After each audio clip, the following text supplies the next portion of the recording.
E aí, engenheiros engenhosos, professor Will aqui, agora com o mapa sub de Física 1. Vamos aí nesse vídeo trabalhar a questão A, tá? Ele diz assim, questão 1. No momento em que o passageiro entrega suas bagagens à companhia aérea, é responsável pela logística até que seja retirada do seu destino. E todas as companhias aéreas utilizam uma estrutura de esteiras e rampas e transporte do aeroporto.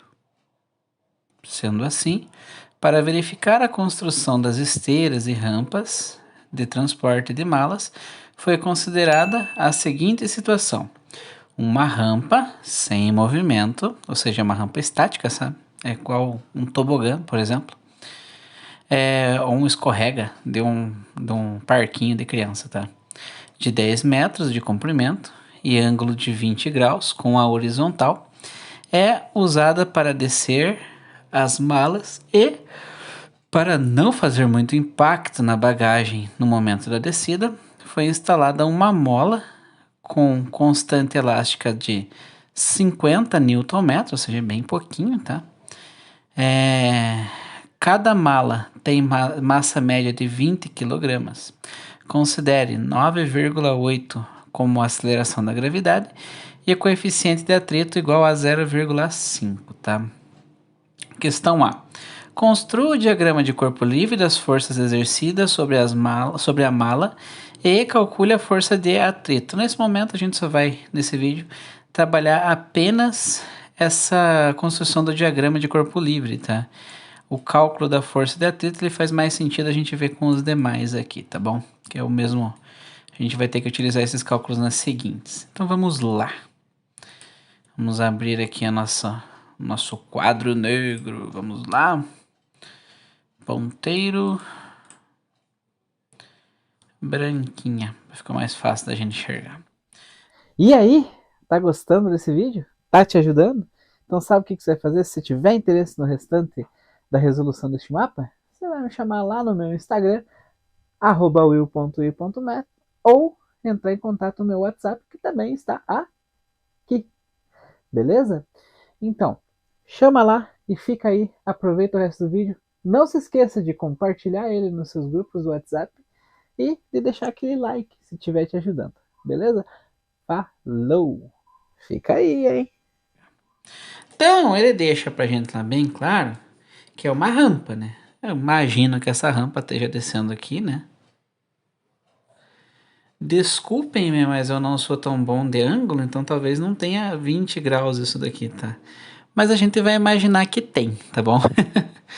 Então aqui a gente tem o nosso ângulo aqui, né, de 20 graus. Vou colocar assim só o nosso ângulozinho aqui. E a gente tem uma mala aqui, para facilitar, eu vou imaginar ela sendo retangular, tá? Toda bonitinha aqui, ó. Fazer até um puxadorzinho. Essa minha mala, no centro, né? Imagino que ela tenha massa uniforme, coisa que ela não tem, mas vamos imaginar que ela tenha massa uniforme. A gente vai puxar para o centro da Terra, tá? Uma força que a gente chama de força peso, ok? Aí aqui, ó, paralelo ao plano, paralelo não, transversal, perpendicular ao plano, que é esse daqui, o da rampa, a gente tem a força normal.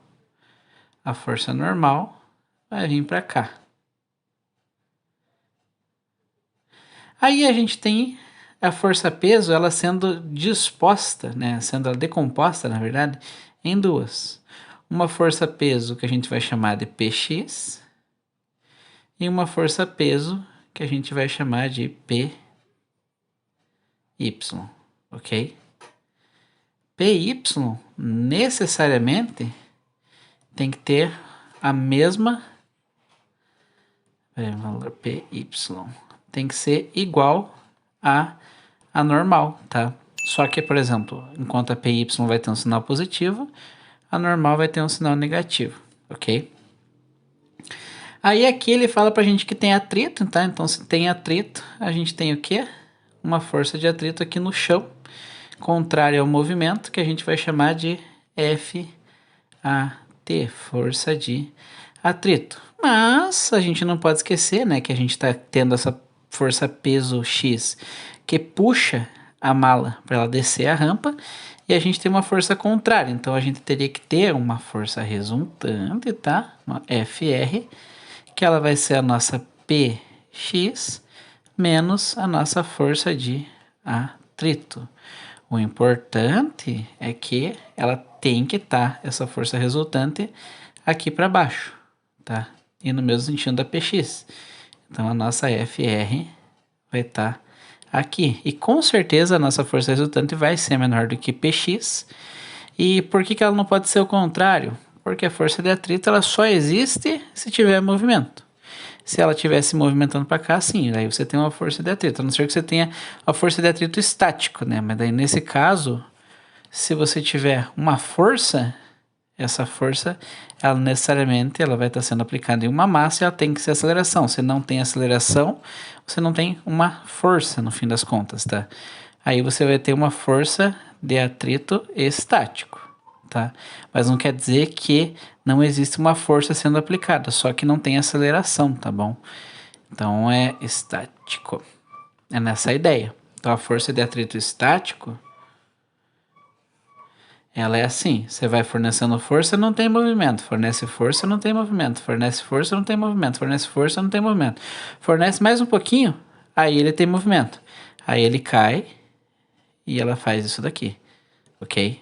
Quando a gente fala de força de atrito ou coeficiente de atrito, é o atrito que você tem aqui. É o coeficiente que você tem aqui, que nesse caso desse exercício, ele é igual a 0,5. Mas isso aqui é só a parte da explicação mesmo.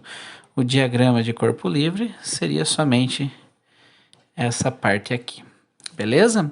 Espero que tenha ficado claro para você, tá? Se você tiver interesse nas demais questões, é só me chamar lá no WhatsApp, no Instagram, que a gente acerta o seu acesso a essas demais vídeos, ok? E se você já está vendo isso aqui, faz parte do meu atendimento. Tendo dúvida, me chama no WhatsApp. Falou!